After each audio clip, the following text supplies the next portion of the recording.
નમસ્કાર.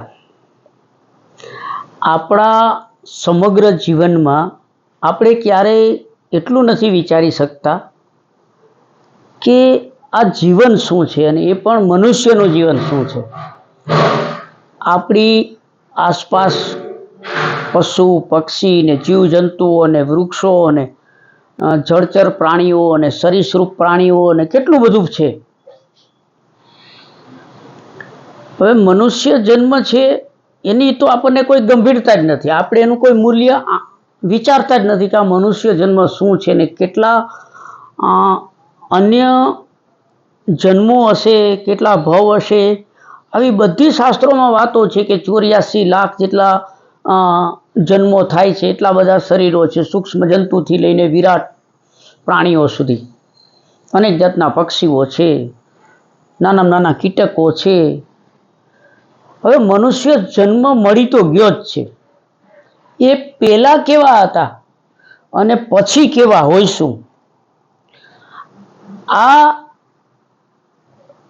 વિષયનો આપણે વિચાર જ નથી કરતા. અને ખાસ તો આપણે કોઈનું મૃત્યુ થાય છે ત્યારે દુઃખ અનુભવીએ કે બે આપણા પરિવારનો સ્વજન જગ્યા, માતા પિતા હોય, આપણા પુત્ર પુત્રાદિક જે કંઈ હોય, તો આપણી હયાતીમાં મૃત્યુ થાય ત્યારે આપણે એને અનુભવી નથી શકતા.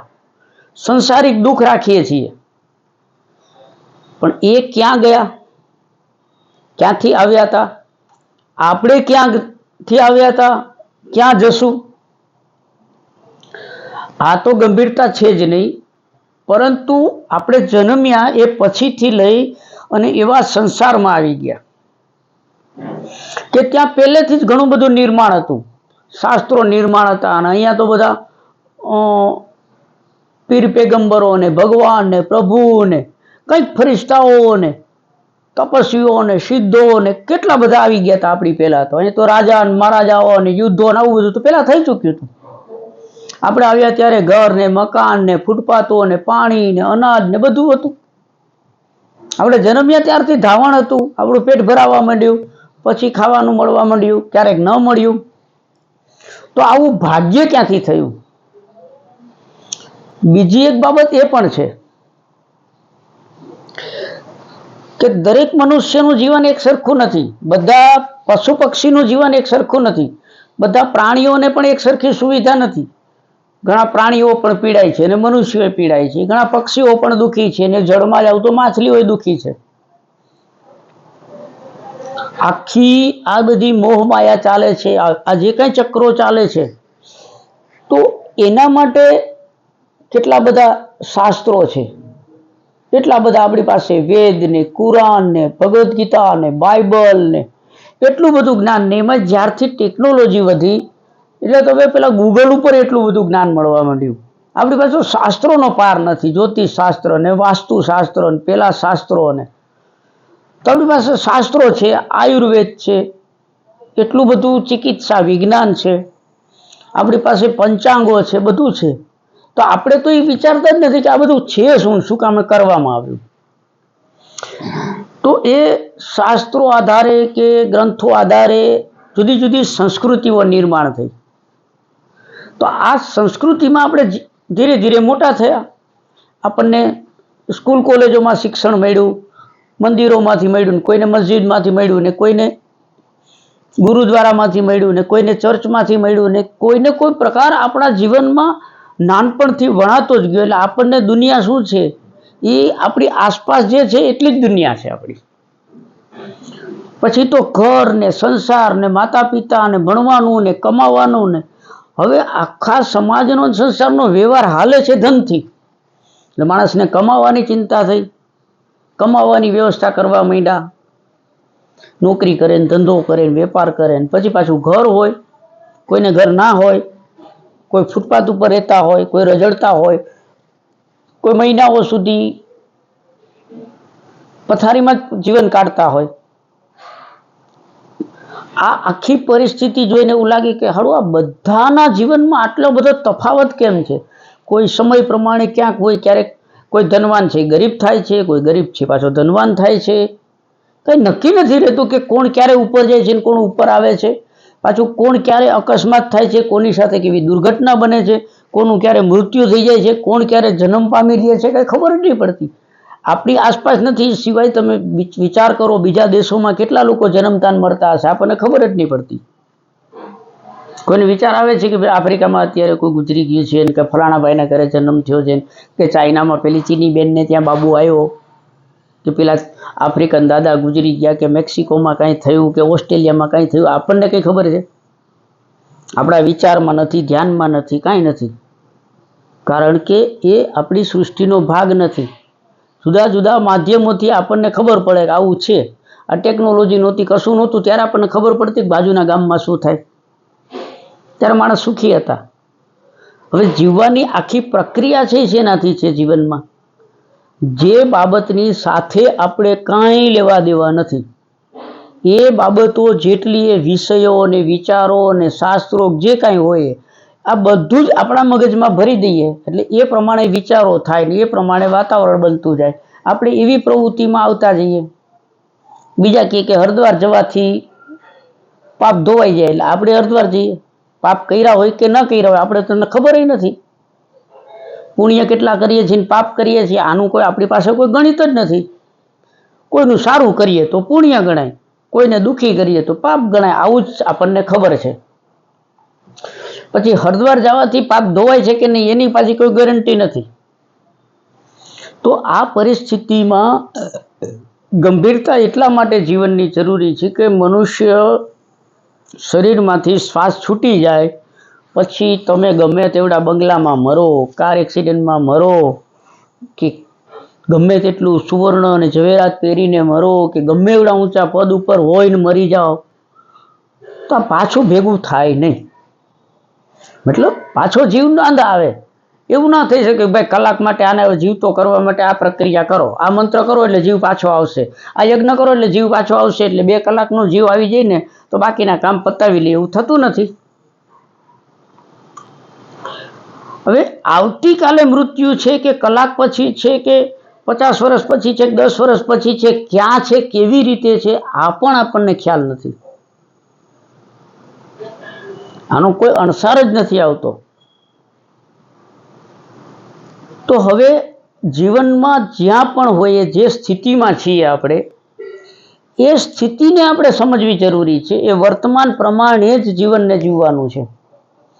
હવે જીવનમાં ભાગ્યની બધી બાબતો હોય, પ્રારબ્ધની જે બધા વિષયો છે એ કર્મના સંબંધિત છે. એવું કહે છે કે ભાઈ જેવા કર્મ કરો એવા ફળ મળે. પરંતુ આપણને એ પણ ખબર નથી ઘણી વખત કે ભાઈ આવડી બધી જાહો જલાલી આવી ગઈ તો ક્યાંથી આવી ગઈ, અને આ દરિદ્રતા આવી ગઈ તો આ દરિદ્રતા કયા કર્મો અને કયા પેલાના ફળને કારણે આવી. આ ક્યાં ચાલે છે, કોણ ગોઠવે છે એ પણ ખબર નથી.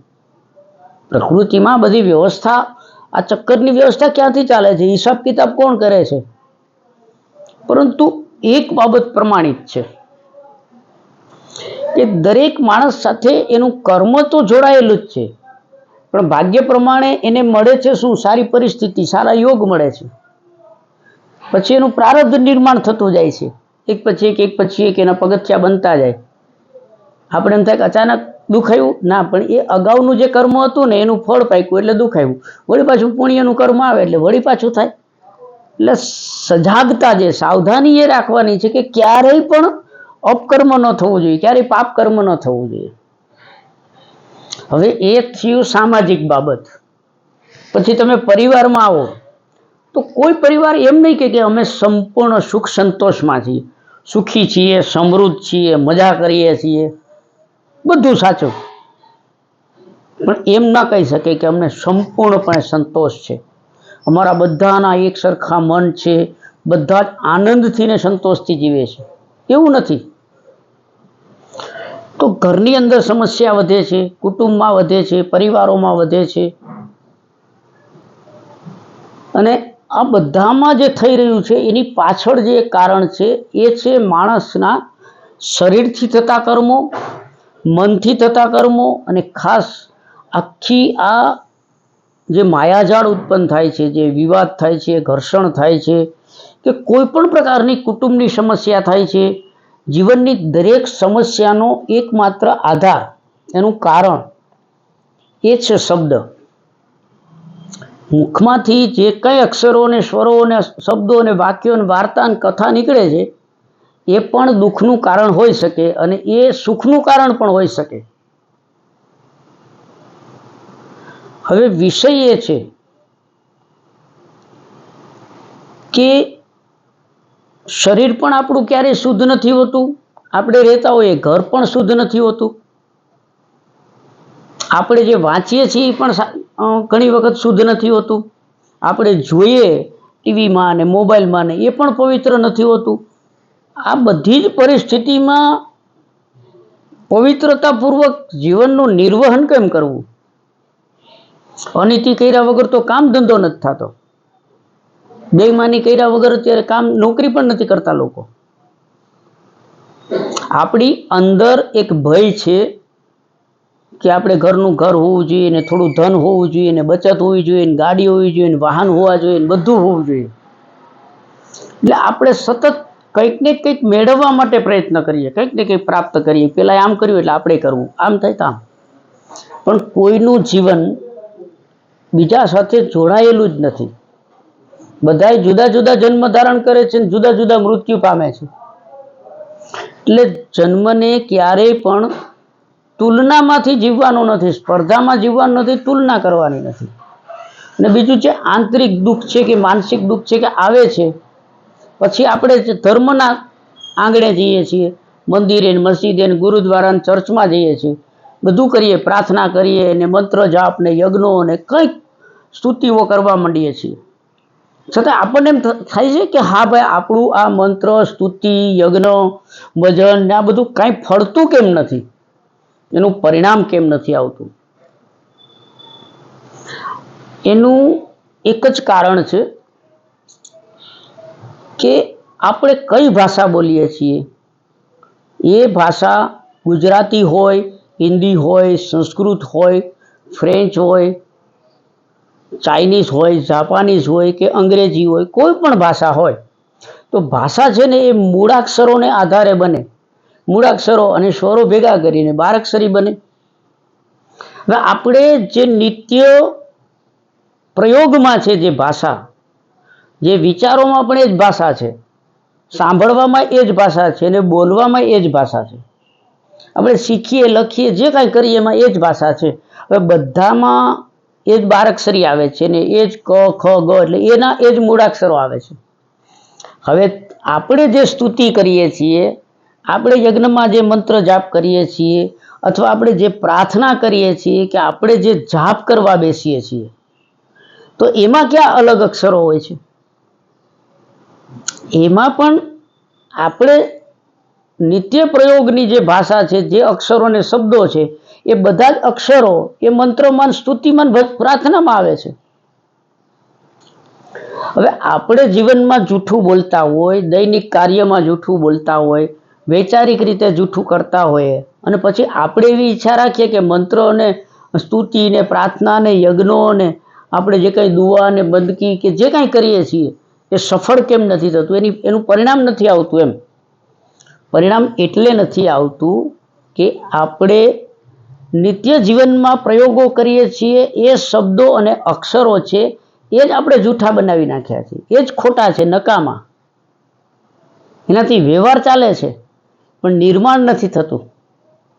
એટલે જ્યાં પણ જેને એવું લાગે કે મને કંઈ પણ તકલીફ છે અને ધર્મની વાતમાં પડવું છે કે કોઈ અદ્રશ્ય શક્તિઓ કે આધ્યાત્મિક શક્તિઓ કે એમની પાસે જે કંઈ બાબત આવે છે એને સંપૂર્ણ રીતે ફળદાયી બનાવવી હોય, એ બધી સમસ્યાઓમાંથી બહાર આવવું હોય તો પેલું કામ એ કરવું પડશે કે એને જૂઠું નહીં બોલી શકાય.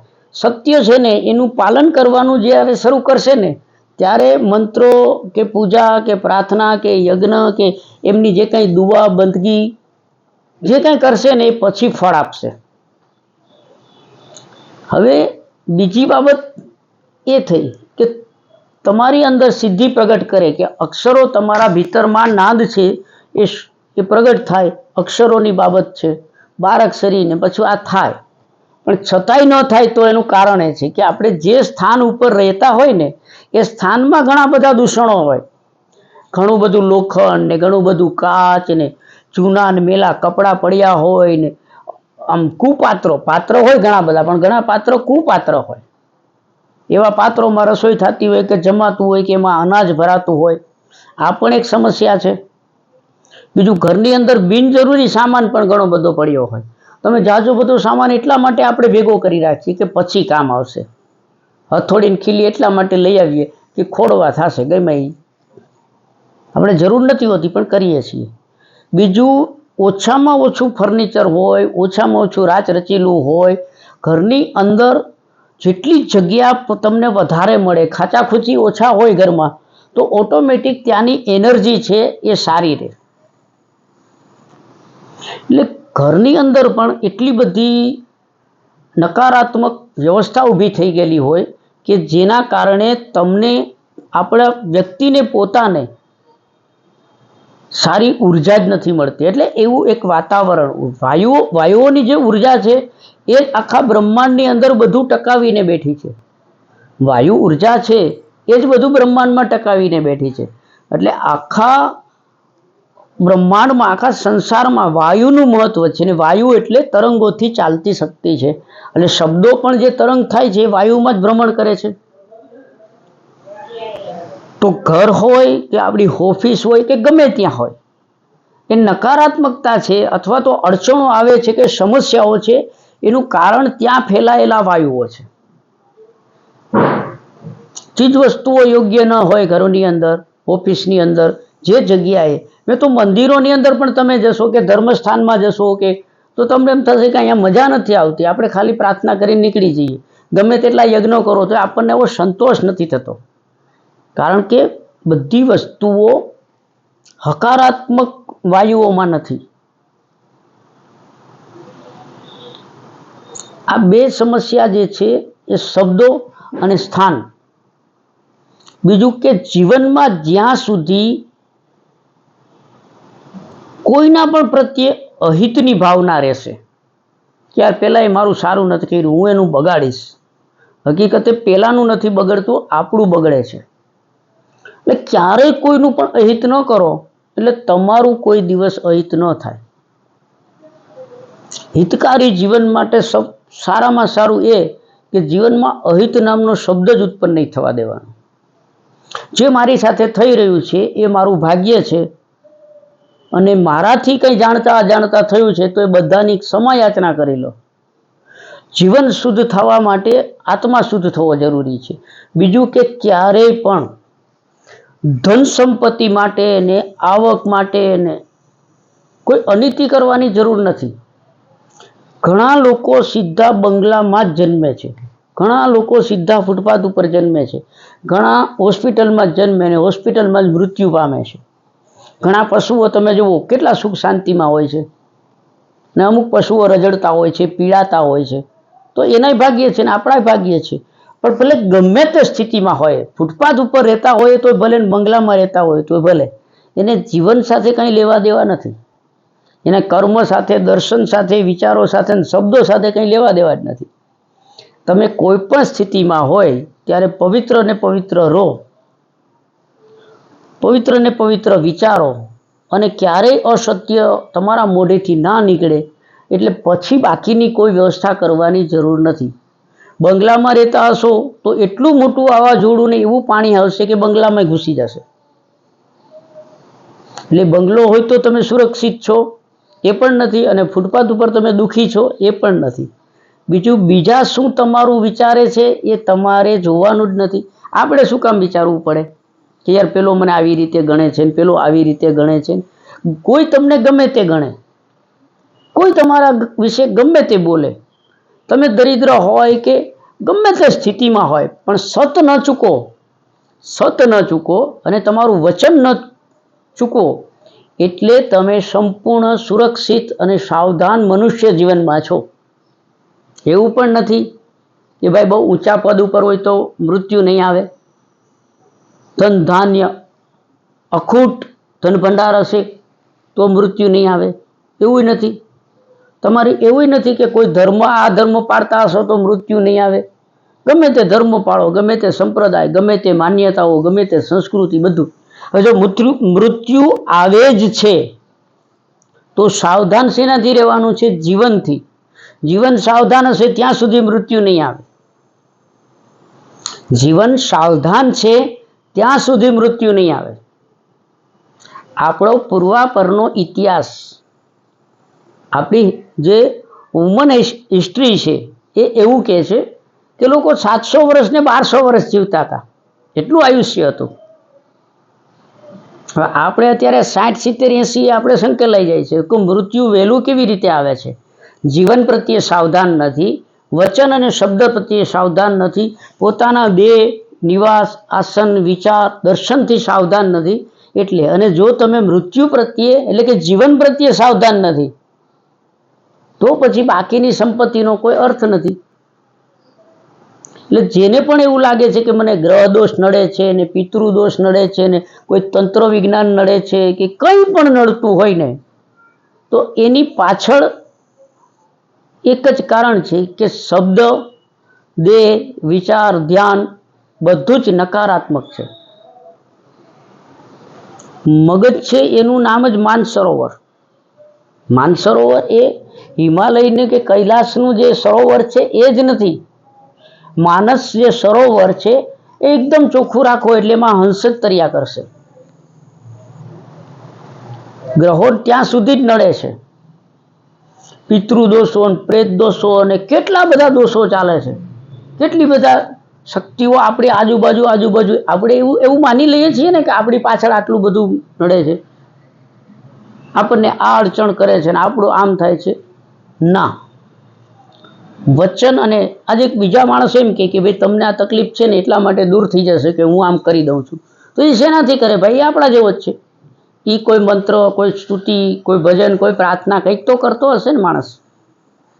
એની પાસે વિશેષ શક્તિ નથી.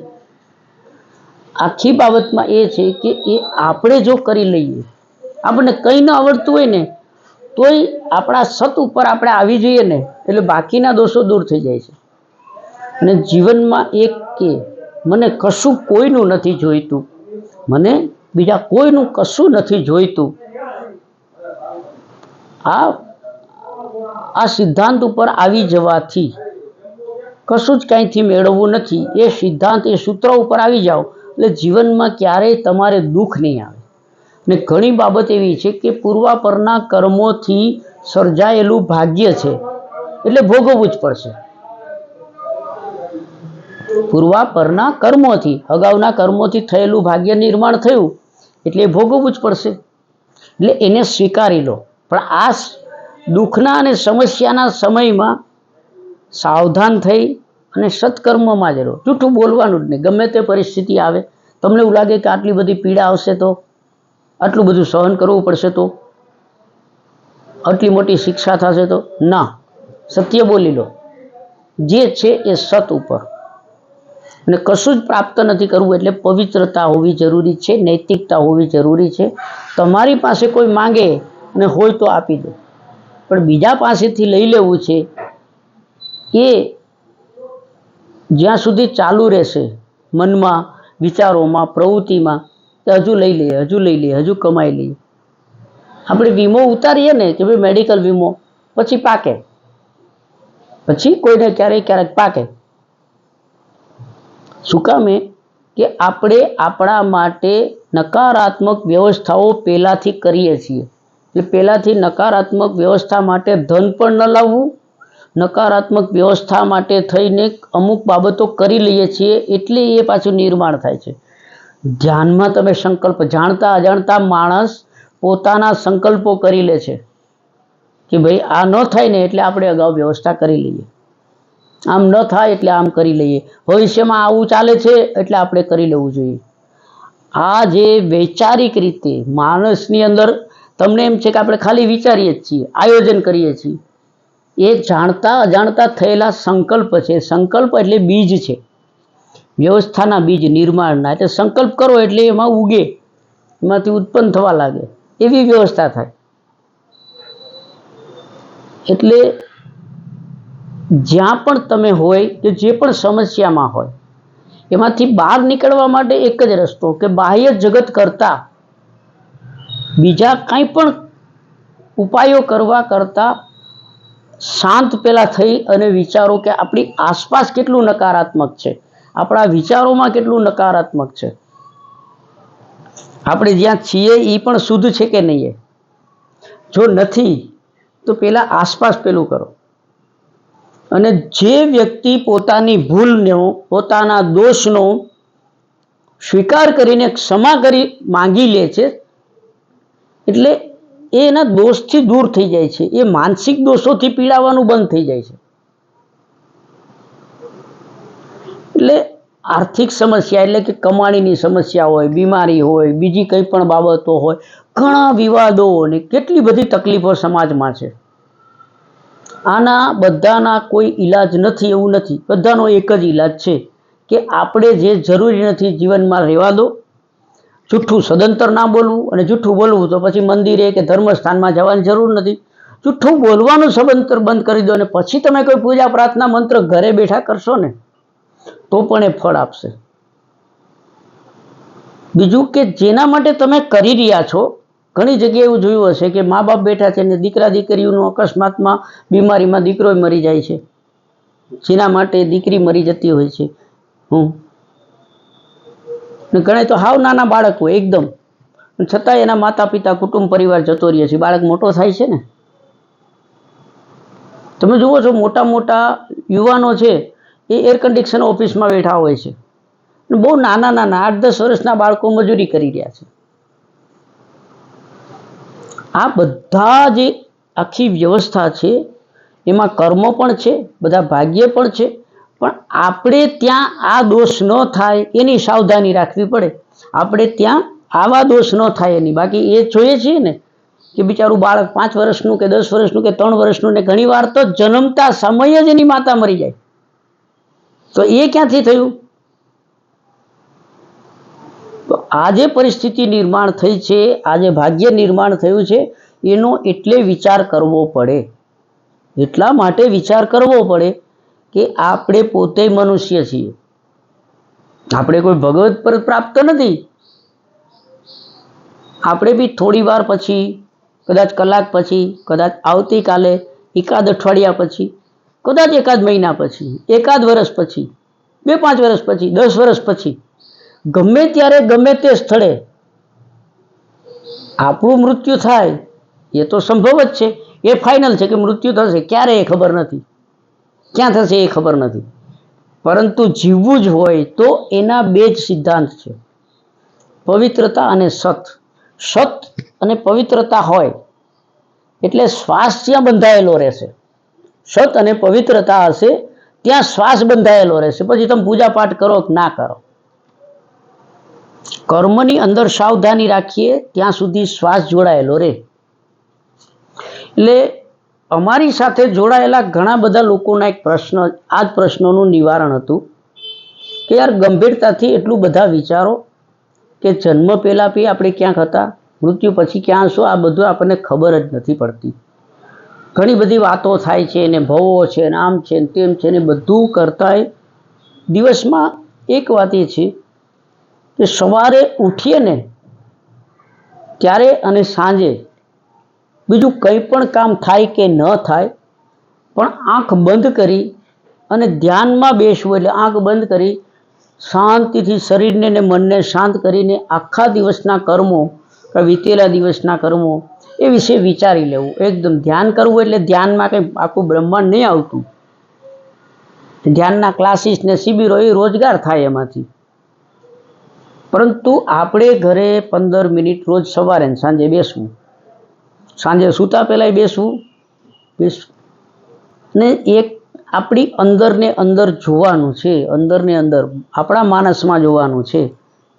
આપણે કેવું અન્ન ખાઈએ છીએ ને કેવા કપડાં પહેરીએ છીએ ને કેવા જોડે બેસીએ છીએ ને કેવા કર્મો કરીએ છીએ ને આ બધું જ કે આપણા જીવનમાં આપણે કરેલા કર્મો છે જે એને કારણે આપણે ક્યાં પહોંચ્યા છે એનો આપણે જ હિસાબ કરવાનો છે. આ હિસાબ કરવા માટે જ ઉઠીને નાહી ધોઈને કે જે રીતે અનુકૂળ આવે પણ 15-20 મિનિટ બેસીને ચિંતન કરી લેવાનું છે કે હું સૂતો તો એમાંથી મને જીવતો લાવ્યો કોણ? હું લાવ્યો કે બીજી કોઈ શક્તિ આવી? આ આખી નિંદ્રા દરમિયાન મારો જીવ, મારો આત્મા, મારું મન ક્યાં અટવાયેલું હતું, ક્યાં બ્લોક થતું, ક્યાં બંધ હતું, આ સુષુપ્ત અવસ્થા હતી. હવે હું ફરી જાગૃત થયો છું, કાલ ભૂતકાળ બધું જતું રહ્યું, આવતીકાલની મને ખબર નથી, આજની જ આપણને ખબર છે. તો આજે એક પણ કર્મ, એક પણ મોઢામાંથી શબ્દ, એમાં સાવધાન થવાનું. ભલે આપણને એકા ધંધો ખોટ જવાની, ભલે જાય, પણ સત ન ચૂકવું.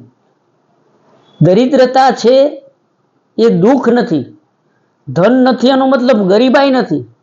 હવે જે લોકો માનસિક ગરીબ છે એ ગમે એવડી સમૃદ્ધિની વચ્ચે હોય તો એ સમૃદ્ધ નથી. એટલે શ્રીમંતાઈ તો ભિખારી પાસે પણ હોય છે. ભિખારી હોય ને એ પણ શ્રીમંત હોય છે, અને ધનવાન છે ને એ દરિદ્ર હોય છે. એટલે ધન માટે તેને કમાઈ લેવું છે, અને દરેક જગ્યાએ જે વિચારીએ છીએ કે વધુ વધુ વધુ, બધું જ એ છે કે પેલા મહેલો હતા એ ખંડેર છે, જ્યાં ખેતરો હતા ત્યાં અત્યારે બંગલાઓ ઊભા છે. જેના ઘરે સાયકલ નહોતી એ લોકો લક્ઝરીઝ ગાડી લઈને ફરે છે, અને જેને ત્યાં ધન દોલત બેશુમાર હતી, બરાબર છે, એના વંશજો કે એના પરિવારો મજૂરી પણ કરે છે.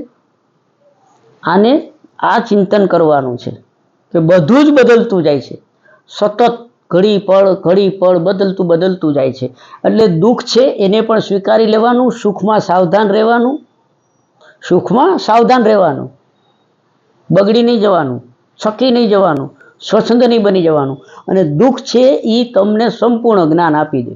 દુઃખ જેટલું વધે એટલું જ્ઞાન મળે, અનુભવ મળે. આટલી લાંબી બાબતમાં મહત્વ એ જ 3 જ મુદ્દા ઉપર કે શબ્દ, પવિત્રતા, અને આપણે જ્યાં છીએ ત્યાં શુદ્ધતા રહે, પવિત્રતા રહે, એની કાળજી રાખવી. અને જ્યારે કોઈ પણ સમસ્યાઓ આવે, દુઃખ આવે, કે કઈ મુશ્કેલીઓ છે, ત્યારે સવારે અને સાંજે 15-20 મિનિટ તો રોજ બેસી લેવું. અને શરીરને શ્વાસનો પ્રાણાયામ પણ જરૂરી છે, અને શરીરને પણ વ્યાયામ જરૂરી છે.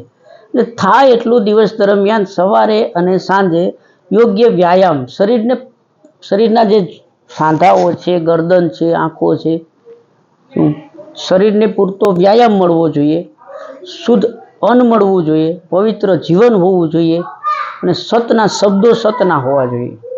જ્યાં હોય ત્યાં ઓછું ભલે હોય, સુવિધા ઓછી હોય તો ચલાવી લેવું, પણ નકારાત્મક લાકડું, લોખંડ ને કાચ ને પેલું એવું ઘણું બધું એવું હોય છે કે આપણે એને માનીએ છીએ કે કેટલી જાહો જલાલી છે, પણ એ જાહો જલાલી નથી, એ નકારાત્મકતા પણ છે. એટલે જીવન જો શુદ્ધ બનાવવામાં આવે ને તો ધીરે ધીરે ધીરે કરી, અને જેમ પેલું ખાડામાં પડ્યા હોય તો ધીરે ધીરે કરીને કેમ બહાર નીકળી શકાય, એમ ગમે તેવું દુર્ભાગ્ય હોય, કમનસીબી હોય, બદનસીબી હોય, તો એમાંથી એક જ વસ્તુ બહાર લાવશે, ભીતરથી જ તમે તમારા પ્રશ્નો, સમસ્યાઓને મેળવી શકશો.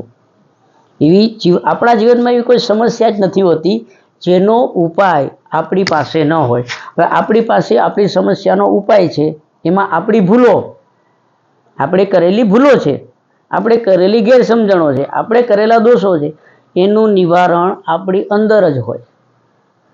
એટલે ઘરને શુદ્ધ કરી દો, અન્ન શુદ્ધ પવિત્ર અન્ન લેવા માંડો, જૂઠું બોલવાનું બંધ કરી દો. ભલે તમારે આવક ન થાય, તમારી ગમે તે પરિસ્થિતિ થાય, તમે એક વખત સત ઉપર આવશો, એક વખત પવિત્રતાના સ્ટેજ ઉપર આવી જશો ને, પછી આવતીકાલનો ભય નહીં રહે, અને વીતેલી કોઈ વસ્તુ તમને ચોંટશે નહીં. બસ આખા દિવસમાં તમે બહાર નીકળી, ઘર બહાર ગમે તે કરતા હોય, ભલે તમે ફૂટપાથ ઉપર રહેતા હોય કે બંગલામાં હોય, ગમે તે કામ કરતા હોય, પણ સવારે અને સાંજે, સવારે ઉઠીને અને સાંજે સૂતા પહેલાં 15-20 મિનિટ આંખ બંધ કરીને બેસવું. હું એમ નથી કહેતો કે ધ્યાન કરજો, બેઠા જ રહો. એટલે થોડા સમય પછી તમને તમારી દુનિયા છે એ સ્પષ્ટ દેખાશે. અને જ્યારે પોતાના જીવનની દુનિયા, પોતાનું જ બ્રહ્માંડ, પોતાનો જ સંસાર એ પોતે જ્યારે જોવા માંડે ને, ત્યારે સમસ્યાઓના નિવારણ પોતાને મળી જાય છે.